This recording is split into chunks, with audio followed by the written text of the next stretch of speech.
Burkina Faso, a country that many around the world have dismissed as small or insignificant, has just signed a solar energy deal with China, valued at an unprecedented $50 billion.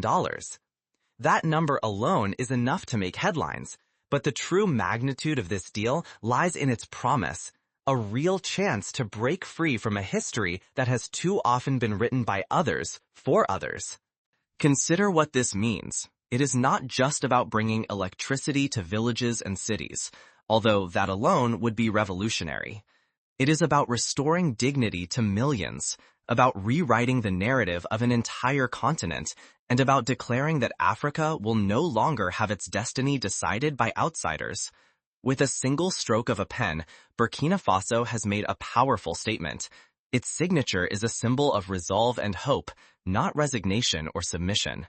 Imagine for a moment a single agreement so powerful that it can shatter the chains of centuries. An agreement that could usher in a dawn brighter than any Africa has ever known. Picture a continent long held in the shadows of dependency and exploitation, now standing on the threshold of a transformation so profound that it will echo for generations. This is not a fantasy. It is happening now, and it begins with a signature in Burkina Faso. This agreement is far more than just a business contract. It is a clean break from a legacy of exploitation and imposed limitations. For centuries, Africa's abundant resources, oil, gold, diamonds, fertile land, were taken to fuel the ambitions of distant empires. Meanwhile, African communities were left in literal and figurative darkness, their dreams stifled, their futures mortgaged to foreign interests. Now, for the first time in recent memory, the current has changed direction. The story is being rewritten by African hands. If this moment is misunderstood or allowed to falter, Africa risks slipping back into the long shadows of dependency. But if it is seen clearly and seized boldly, the future could be nothing less than revolutionary. The stakes have never been higher. The path ahead will not be without obstacles. Powerful interests, at home and abroad, will not yield their influence quietly. Yet, for the first time in generations, Africa is holding the initiative. The continent is no longer waiting for permission to move forward. It is leading. Western nations are watching this development closely, and their unease is palpable. For centuries, they controlled the levers of progress, dictating the terms of aid, investment, and development in Africa. Today, those levers are slipping from their grasp, and African sovereignty is rising in their place. This solar deal has become a new standard, a rallying point for pride and self-determination. This was not a coincidence. It was a system, an architecture of deprivation designed to keep Africa waiting, always asking, always defined by what it lacked. The world saw only scarcity and need, never Africa's potential to create or lead. To understand the significance of this moment, we must first confront the painful history that has brought us here. For generations, Africa's wealth illuminated foreign lands, while its own children struggled in darkness. Imagine the kingdoms of West Africa, once rich with gold and culture, or the vast fields of Nigeria, brimming with oil. These riches did not build African futures. Instead, they were stripped away, loaded onto ships, and sent to faraway cities, constructing the dreams of others while African villages sank deeper into poverty. When so-called aid arrived, it was rarely a gift. Loans and grants came wrapped in conditions so tight that they choked any hope for genuine development. Foreign policies were dictated from afar, and independence was always just out of reach. The cycle was intentional, poverty and dependency meticulously manufactured, generation after generation. Everywhere you looked, the evidence was clear. Children bent over battered textbooks by the weak glow of candles, their eyes straining in the night. Hospitals forced to close their doors during endless blackouts, unable to save lives for lack of power. Millions of African families awoke each day to a new struggle, searching not only for food or water, but for something as basic as light, as fundamental as hope. But today, a single signature, penned in the heart of Burkina Faso's capital, is poised to shatter centuries of imposed limits. This is not another empty promise or short-term project. It is a spark that could ignite a revolution across the continent, a movement that could finally break the cycle of dependency. We have seen moments like this before, moments when the world seemed poised for change. In the 1950s and 60s, as African nations won independence, there was hope that a new era would dawn. But too often, dreams were derailed by debt traps, coups, and the same old patterns of exploitation. What makes this moment different is the scale, ambition, and the symbol at its heart, the sun itself, a force as old as the continent, now harnessed for Africa's future. What happens when a leader refuses to beg and instead demands a future on his own terms? With a single stroke, President Ibrahim Traoré has redrawn the map, not only for Burkina Faso, but for all of Africa. By signing a $50 billion solar agreement with China, Traoré has launched the largest solar energy initiative ever attempted on the continent. This leap is so vast that just a few years ago, even the boldest dreamers might have hesitated to imagine it. This contract is more than a transaction between two governments. It is a line drawn in the sand. For generations, African nations have been compelled to ask for help, their aspirations bound by the interests and whims of others.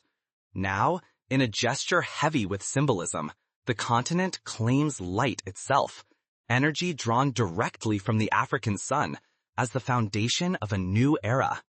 Independence, once only a dream, is suddenly concrete and achievable, built by African hands and inspired by African vision. The world is watching, and the reaction has been swift.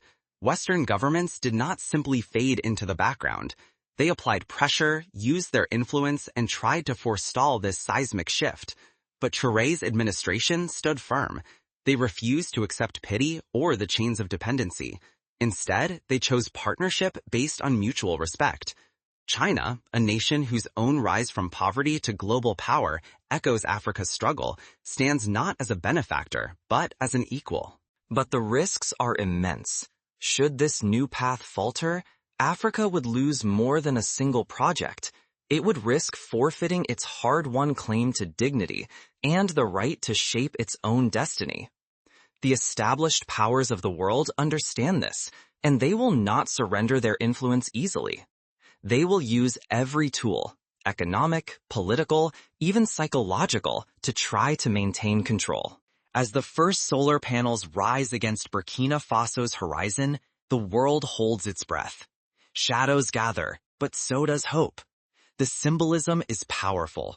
Light, once denied, now pours freely from the skies, harnessed by African minds and hands. This moment crackles with anticipation, because it speaks to every African who has ever dreamed of a better life. To the child reading by candlelight, to the farmer whose harvest rots without refrigeration, to the nurse whose hospital goes dark in the middle of the night. This deal is a promise that the era of asking is over. The relentless African sun, once a symbol of hardship, now powers a promise, a future chosen by Africans themselves. This is about more than electricity. It is about liberation, about igniting hope in places where despair has lingered for too long. Imagine the deserts and savannas transformed. Once barren stretches now blaze with solar farms, their panels glinting under the African sun. Lands that once lost their riches to distant shores now pulse with energy and ambition, rewriting the continent's story. Every solar panel installed is a small act of rebellion, a step toward true energy independence. No longer will Burkina Faso, or its neighbors, be hostage to costly imports or the shifting interests of outsiders. Freedom, both political and economic, becomes not just an ideal, but an everyday reality. Burkina Faso now stands as a beacon. From Mali to Niger, from Ghana to Nigeria, from Tanzania to South Africa, country after country will see what is possible. The courage to break free will spread. Just as the independence movements swept across Africa in the 20th century, so too could this new wave of energy sovereignty ignite a continent-wide awakening. For the first time, classrooms, clinics, and factories will be powered not by imported fuel or fragile grids, but by sunlight born on African soil. Children will no longer have to stop learning when the sun sets. Doctors will save lives throughout the night, unafraid of blackouts. Entire industries, textiles, manufacturing, technology will surge forward, fueled by energy from the continent's own land. At the same time, China's involvement signals a profound shift in global alliances. This is not a model based on charity or dominance, but on shared interests and mutual respect. The world is being forced to reconsider who leads and who follows in the 21st century. But not everyone will welcome this new dawn. Western powers, whose economies and influence have long depended on African resources and weakness, fear a chain reaction. If one nation succeeds in breaking free, others will follow. The systems built on control and dependency begin to crack as African nations reclaim their destinies. The road ahead is fraught with challenges. For every gain, a new threat emerges. Old powers that profited from Africa's weakness, and even some from within the continent who benefit from the status quo, will fight to preserve their privileges. True sovereignty demands relentless vigilance and a willingness to confront both external and internal obstacles. Yet with opportunity comes danger. If fear, division, or sabotage undermine this progress, Africa could slide once more into the shadows, its promise stifled, its future dictated by others. History is full of such moments. In the 1970s, as oil prices soared, countries like Nigeria and Angola dreamed of using their resources to build a new future. Instead, corruption, foreign meddling, and internal strife led to lost decades. The lesson is clear. Vigilance and unity are essential. Unity alone, however, is not enough. Progress demands action. Infrastructure and investment are finally flowing, but these are only half the battle. We must invest just as fiercely in our people, educate the young, nurture homegrown innovation, and uplift those left behind. Only then will the benefits reach every corner, from the busiest city to the remotest village. But there is hope. The dawn of African power is here. Will you help keep this light alive? This is not an endpoint, but a beginning, a spark that can ignite a new era. The historic $50 billion solar deal is only the first step. If Africa is to seize its destiny, unity must be our greatest weapon. Where borders, languages, and faiths once divided us, now we must draw strength from standing together, refusing to be broken by old lines drawn by colonial hands. Practical steps are already being taken. Training programs for solar engineers are springing up in Ouagadougou and Bobo-Dioulasso. Vocational schools are partnering with international experts to build a new generation of African technicians. Local entrepreneurs are being given microloans to develop solar-powered businesses, from cold storage for fishermen in Lake Volta to water purification systems in the Sahel. These are not just dreams. They are happening right now, multiplying the impact of the solar revolution. Still, danger lurks. Sabotage can come in many forms: misinformation campaigns, political interference, or even attacks on infrastructure. Both inside and outside Africa, there are those who would rather see this progress fail. Relentless vigilance, transparency, and accountability must become the new normal.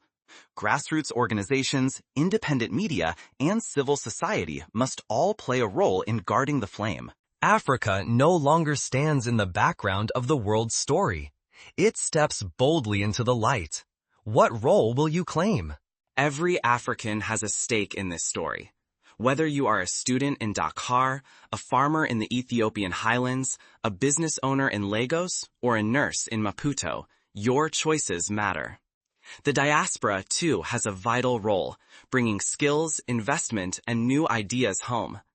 And to all our allies worldwide, those who believe in justice, equity, and the universal right to self-determination, the invitation is open. Stand with us. Protect these gains. Help us grow this light. Guard the flame. Expand it. This is only the beginning.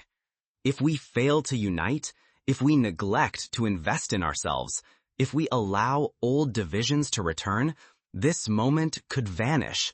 Another heartbreak, another lost decade. But if we choose courage and action, this new dawn can blaze into a future unlike any Africa has ever seen. The world is watching as Africa takes its first bold steps toward true energy and political sovereignty.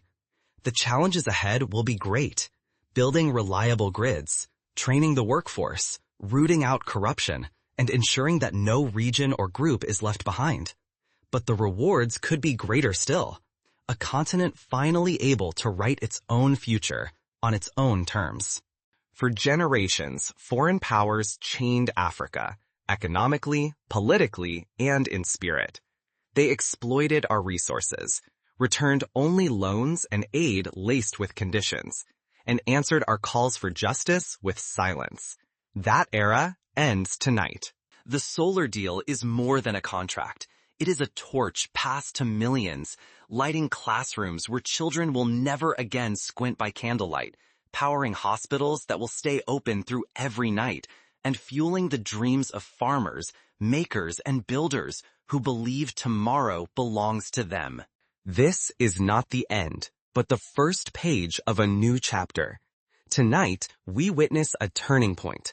Africa rising from centuries of dependence to seize the right to shape its own destiny. With the signing of a solar energy agreement valued at $50 billion, Burkina Faso has done more than secure power.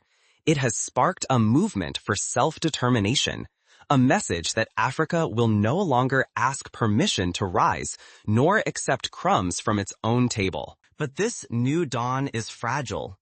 Those who profit from Africa's division and weakness will not stand aside. They will try to seed doubt, stir division, and extinguish this flame before it spreads across the continent. The enemies of progress are not only foreign. They may be found in corrupt officials, complacent elites, or even in the apathy of ordinary citizens who forget what is at stake. Our ancestors suffered through long darkness.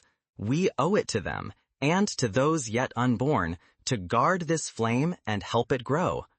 Africa's resources, its energy, its future, now rest where they have always belonged, in the hands of its people. Let us honor their memory by refusing to surrender to fear or division. History offers us a rare chance. The future belongs to those who grasp it. To wait is to surrender.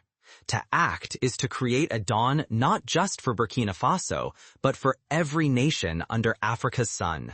That is why tonight's call is not just to celebrate, but to act. We must demand accountability at every level of leadership, in every community, and from one another. Transparency in how funds are spent, in how projects are chosen, and in who benefits must be non-negotiable. If we grow complacent, others will shape our future once again. But if we stand together, across borders, languages, and faiths, no one can dim this light. When the sun rises tomorrow, remember, you are not a bystander. You are the author of this new story. Will you choose to build, to support, to dream, or will you let others write your destiny? This is the challenge and the invitation. Together, we can ensure that this chapter does not end in disappointment, but becomes the foundation of a new African century, a century of light, of unity, and of hope.